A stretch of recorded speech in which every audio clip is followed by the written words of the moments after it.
Full body training is one of the most old-school ways to develop one of the best physique ever, and has personally helped me pack most of my size and strength, just like for many lifters amongst decades of bodybuilding. Today, I would like to take the time to make a training series and show you how you can yourself do full body training, create a program, follow a template, have training logic, and make all of that in a comprehensive guide. I also wrote an ebook that you can check out in the description and on my website. Thank you. And we are back today with the third and final part of my full body training. As you are seeing right now on the screen, I am still warming up with bands, and I am taking care of my elbows and my shoulder, especially since I'm going to start with the chest press hammer strength machine with a close grip, as I will have a triceps bias, and I will superset that with the pinwheel curl or the hammer crossbody hammer curl, and I'm going to use a fat grip. The reasoning is simple. I want to bias my arm as they are the focus of my training, and I want to start out right now with them because I'm going to do a lot of back work, and this is going to be extremely tiring on me. So I'll start with arm right now, as the fat grip is going to be extremely hard on my grip, but not really a problem with my back strength, as you will see later on. I'm showing you this because the only issue with this machine, which is awesome, is the starting position. You need to be extremely explosive because you start out from the bottom. So much like a deadlift, you actually need to be quite aggressive. But the machine itself is awesome. You have one of the best contraction ever for your chest and your triceps. It is quite healthy for your joint, as there is a convergent trajectory, meaning you start with your hand spread apart and they get closer as you get up. And the resistance curve is ascending, meaning it's quite easy at the bottom and harder at the top. As for the curl, as you can see, I'm using a fat grip. This is extremely hard on the grip and thus on the forearm, but since it's a hammer curl, I really do not mind, as I am trying to train the whole elbow flexor complex basically. So biceps, brachialis, brachioradialis, and wrist flexor and hand little tendons basically, as it is very important for an overall strong arm to do it.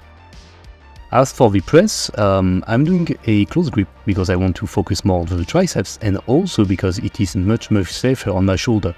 I am someone who has very sensitive shoulder because I'm quite lanky, small rib cage, and I guess it's just combat sport that maybe I've damaged a bit or got a shoulder a bit sensitive, but basically horizontal press is not very comfortable for me, so yeah, this one is alright. Afterward, I go onto the hammer strength machine, which is a shoulder press, which I really like. Compared to the other time you saw me doing it, there are a few changes. First, the grip is wider. Second, the seat is higher, so I am actually starting from much lower and I have much more range per repetition to go through. The effect is quite logical. First thing first, there is more work to be done. I can do more with less weight, and also there is much more stretch on the upper chest and delt at the bottom than what I was doing prior. So when my goal is to just hammer as much as possible the delt and the triceps, is better.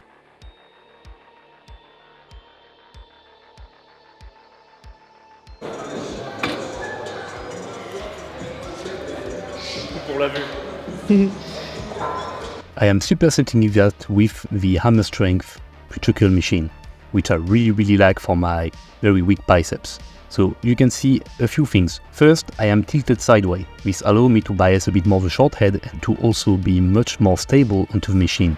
Second, you see me not doing full range of motion. The reason is simple. Look at my biceps. They are extremely short.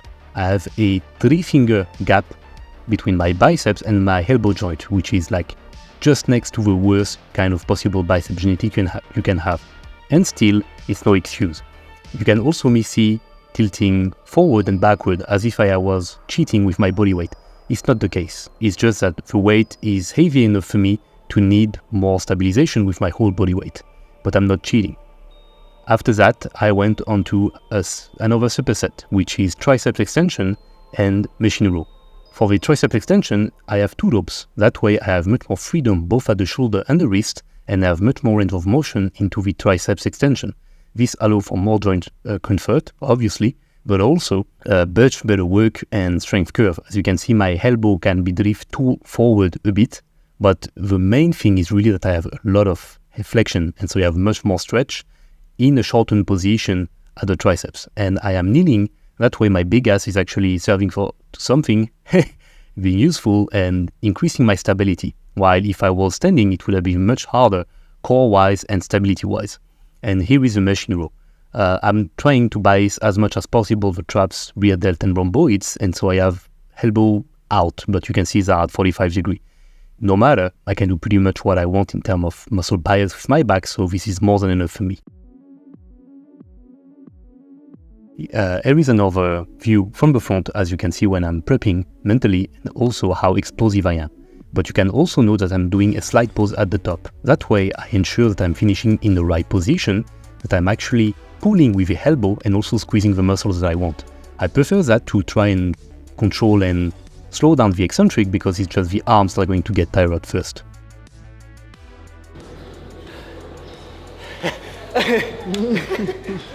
C'est bon là. Yeah, he likes to film me when I'm suffering. Anyway, another superset. Now onto shoulder and another back exercise. So for shoulder, I go onto cable lateral raises.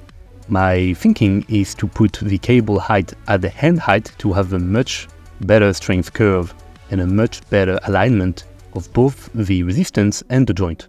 That way it's still kind of hard at the top, but much more the middle range of motion. And also it is much easier to just flex as hard as possible the side delt, and it's just joint-wise much better.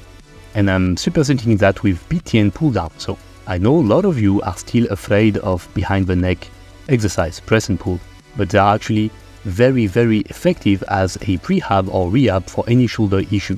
And I will be making a specific video on that. It is also a unique way to stretch and to flex and recruit the teres major, the external lat fibers, and also the inferior traps, the low traps.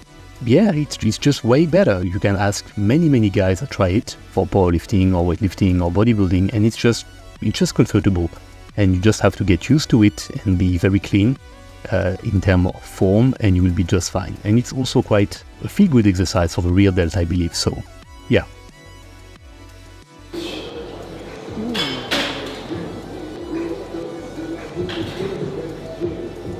Toblerone, baguette, emmental, cuillère, comté. Quoi d'autre? Pain perdu. Roquefort. Roquefort. Roquefort, brie.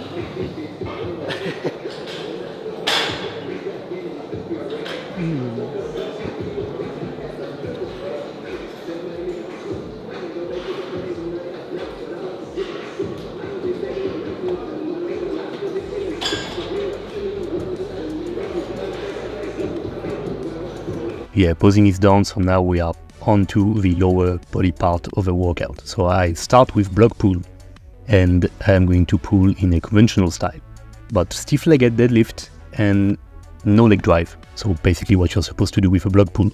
You can see that the height-wise, it's below the knee, about at the third of the shin.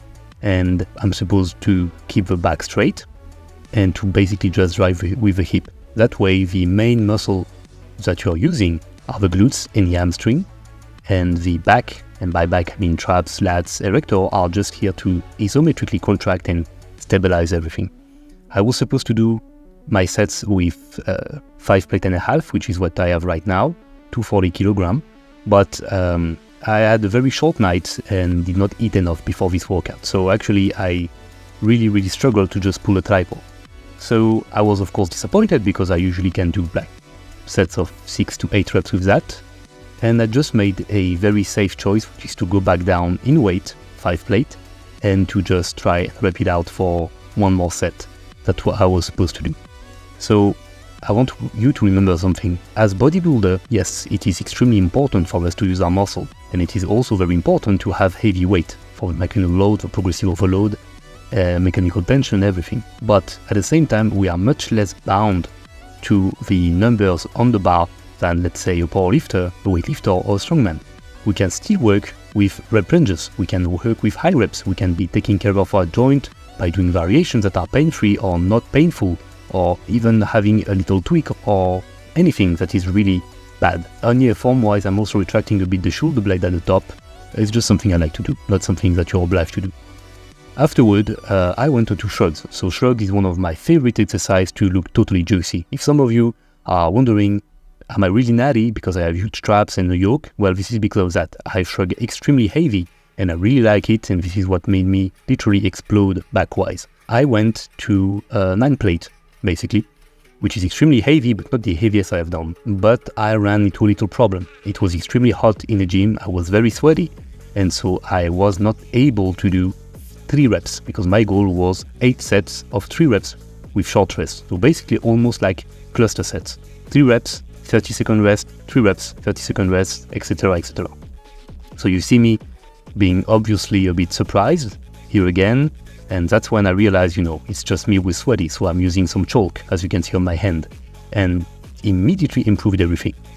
Obviously, I'm going to use straps and a belt to limit as much as possible the core and grip fatigue, and the goal is just to rep it out. And it immediately went way better as I did 4 reps, and I was already fatigued, remember.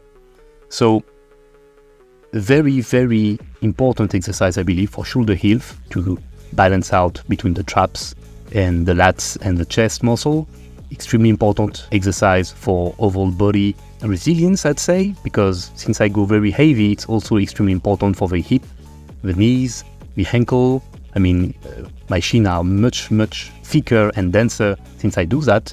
The first time I really went ultra heavy on shrugs, I had calves DOMs. For me, it's one of these exercises where you can really potentiate everything and keep your nerve used to being ultra stimulated and basically move very, very heavy weights. So yeah, try it out.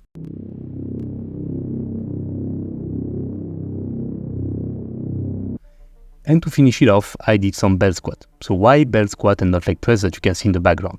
Well, first thing first, I do not really like leg press. It's not a bad exercise, but I don't really like it. I prefer squat.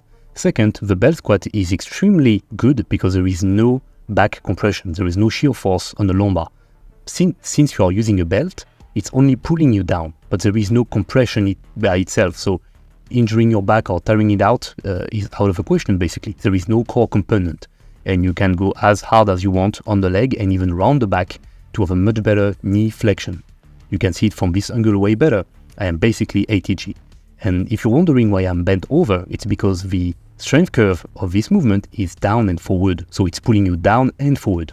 So that way I'm much more stable, and I can use my glutes and my quads both, knee pain-free and as hard as I want. And that's about it for today. After that, there is something very, very important and key that I want to show you, and that is spinal decompression. So I am extremely lucky to have been able to get gravity boots, and I'm also very lucky to be able to use them pain-free while staying healthy. Basically, after every heavy workout onto your back, you should be decompressing your spine, and it is even better if you can do it upside down. The goal is to use the gravity to pull on your spine, so you can decompress the disc, you can decompress the vertebrae, you can restore proper balance between fluids, and also drag down all the accumulated fluids in your legs down to your trunk where it's supposed to be, near the organs for proper digestion. So after a leg day especially, to decompress the hip, the spine, the knees, the meniscus and the ankle, it is extremely important. And the fact that I am not so much injured and I can as durable as I am is thanks to this. So 3 to 5 minutes after each hard workout is a must. Hey! Voilà. Hey, six pack. 50 white. Tu connais le clip de 50 Cent? Ouais. Le clip de 50 Cent qui fait les abdos en bas là.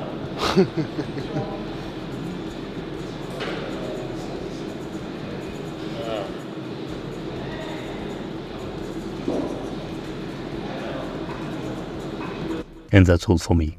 Thank you so much for watching. Take care. See you. Bye-bye.